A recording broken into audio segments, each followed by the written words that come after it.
And joining me now is the chairman of the Senate Intelligence Committee, who was in those briefings this week, Republican Tom Cotton of Arkansas. Senator Cotton, welcome back to Meet the Press. Thanks for having me on, Kristen. Thank you so much for being here after a very big week. I want to ask you about our new reporting. NBC News is reporting this morning that Defense Secretary Pete Hegseth, his order was to kill all 11 individuals on that boat because they were on a list of narco-terrorists who intelligence and military officials determined could be legally targeted. Was Secretary Hegseth's order to kill everyone on the boat because they were on this target list, Senator? The order, like the entire operation, Kristen, is to destroy these drug boats, which are running drugs into our country from foreign drug cartels and traffickers that are killing hundreds of Arkansans every year and hundreds of thousands of Americans. Now, of course, before our military conducts such a strike, they have multiple sources of intelligence that give high confidence that everyone on that boat is a foreign drug trafficker, not an innocent civilian who's being human trafficked, for instance. And therefore, Secretary Hegseth said, and I agree, they're all valid targets. Now, this controversy, let's remember, all started with a Washington Post story about 9 days ago that said after the first strike, there were 2 survivors that were helpless, and then they were ordered to kill these helpless survivors. That is simply not the case. They were not floating in the ocean on a wooden plank or in life jackets. They were on the capsized vessel. They were not incapacitated in any way. It was entirely appropriate to strike the boat again to make sure that cargo was destroyed.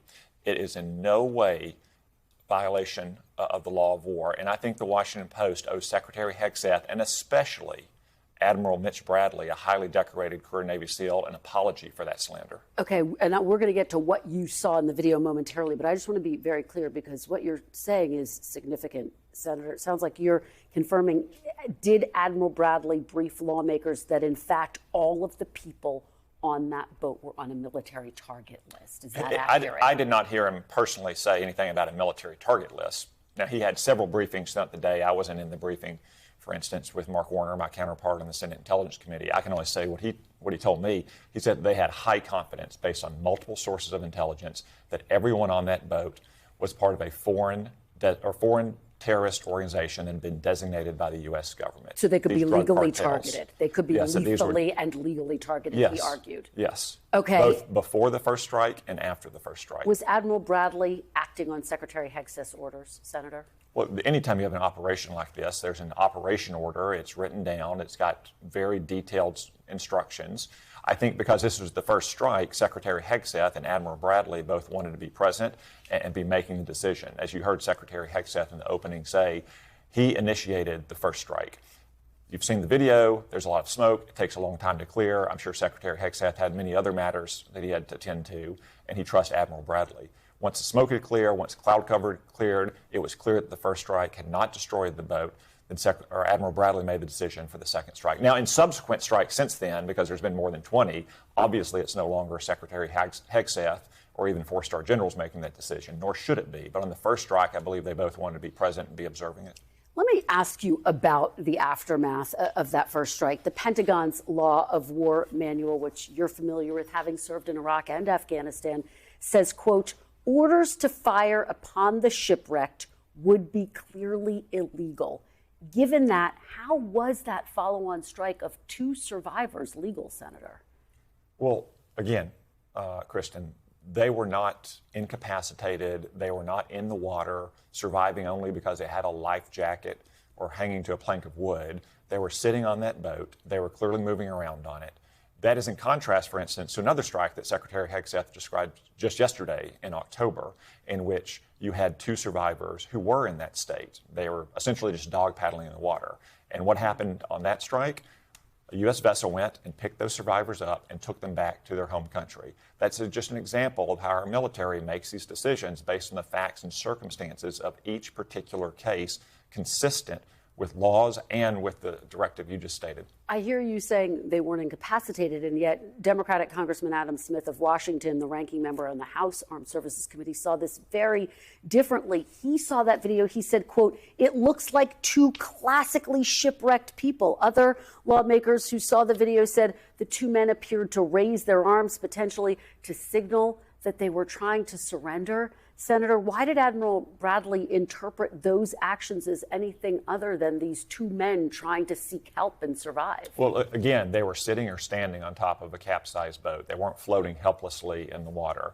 And Kristen, I don't think it matters all that much what they were trying to do. It looked at one point like they were trying to flip the boat back over, presumably to rescue its cargo and continue their mission. Or to stay afloat, maybe they were signaling to other airplanes or drug cartel boats because they're in waters that are just off drug cartel areas. At one point, the guy takes off his T-shirt. Maybe he's trying to get a suntan. It doesn't really matter what they were trying to do. What matters is that they were not in a shipwrecked state, distressed, dog paddling in the water at all. And therefore, that boat, its cargo, and those drug traffickers remained valid targets. And I think what the Democrats object to here is not the second strike, it's the first strike and every other strike. And we are on all these boats. We are going to talk about that as well. You continue to talk about one of them took off his shirt as if he's trying to suntan. But again, your colleagues, some of them saying, look, they were waving their arms around. Isn't it possible that even the act of taking off a T-shirt could have been part of an attempt to get attention for help?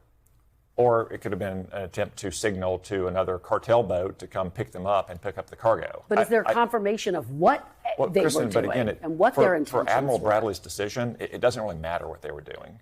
They were on that boat. That boat was still a valid target. They were not in a state of distress on a plank of wood in the ocean like subsequent survivors were. And when that was the case in October, our military did the right thing.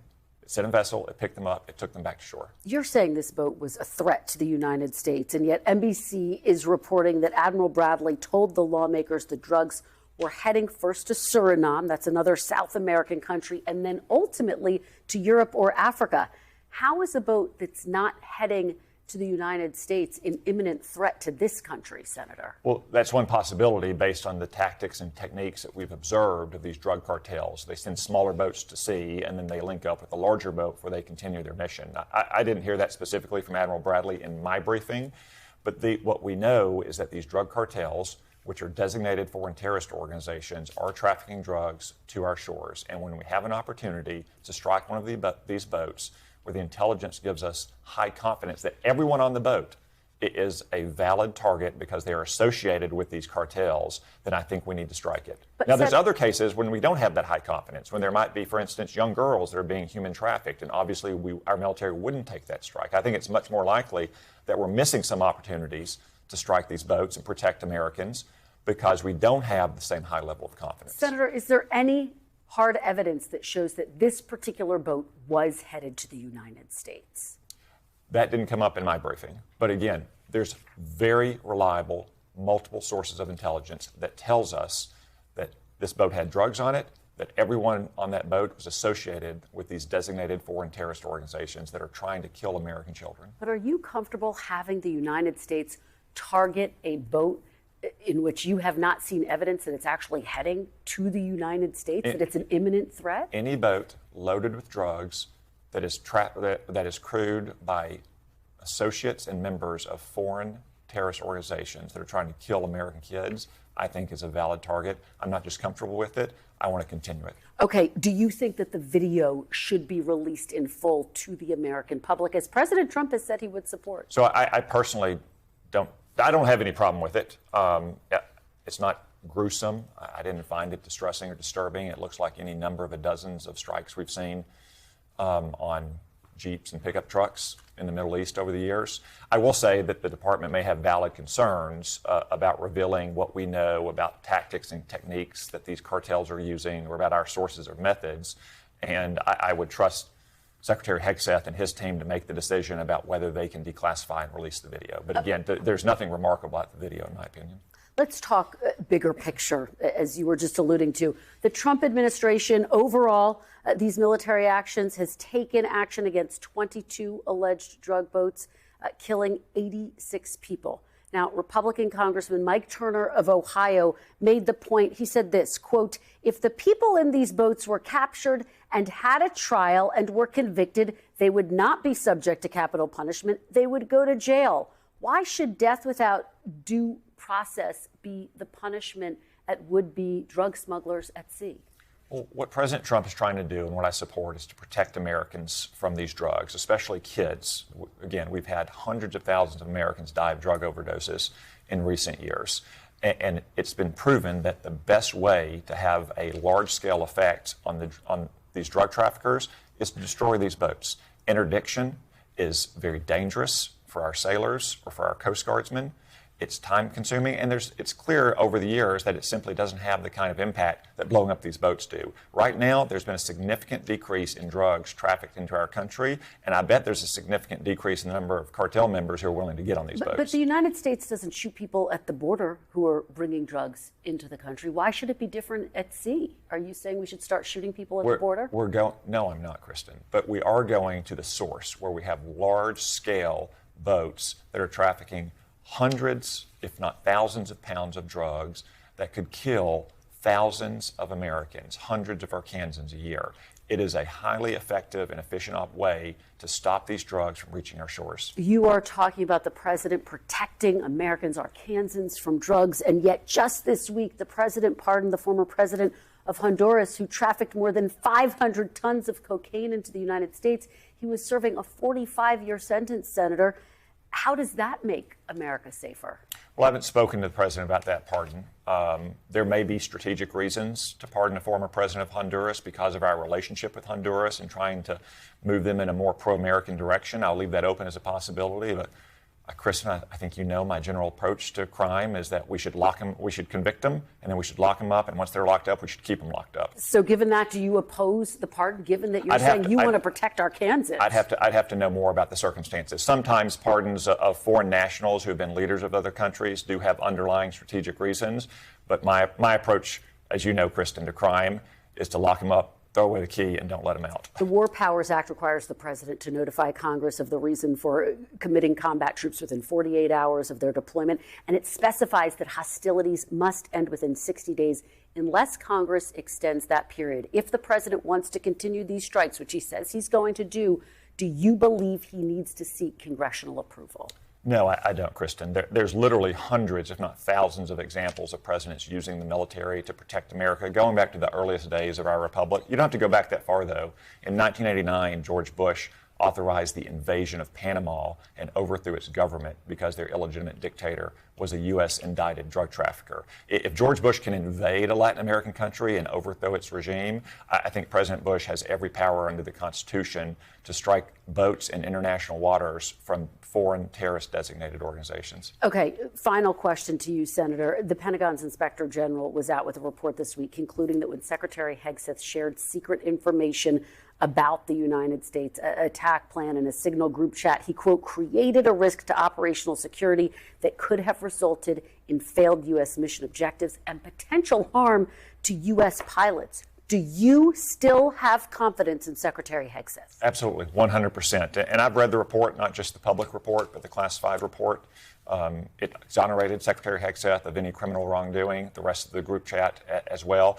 And Kristen, by the time they were sharing that information on the Signal app, they were also calling their foreign counterparts to let them know what had happened on open lines. I just think this is a bit of a mountain out of a molehill. But based on what the IG found, which found that he could have potentially caused harm to U.S. pilots, are you comfortable with the Pentagon continuing to use Signal to communicate sensitive information? Well, I'm not going to opine on what communication apps or devices our government does or does not use until the bad guys out on national television. Would you encourage them not to use Signal, though? I'm confident that Secretary Hegseth is making the right decisions to protect our country, also to keep other administration officials and our foreign counterparts informed. I have total confidence in the job he's doing. Senator Tom Cotton, thank you so much for being here. We really appreciate it. Thank you. We thank you for watching, and remember, stay updated on breaking news and top stories on the NBC News app or watch live on our YouTube channel.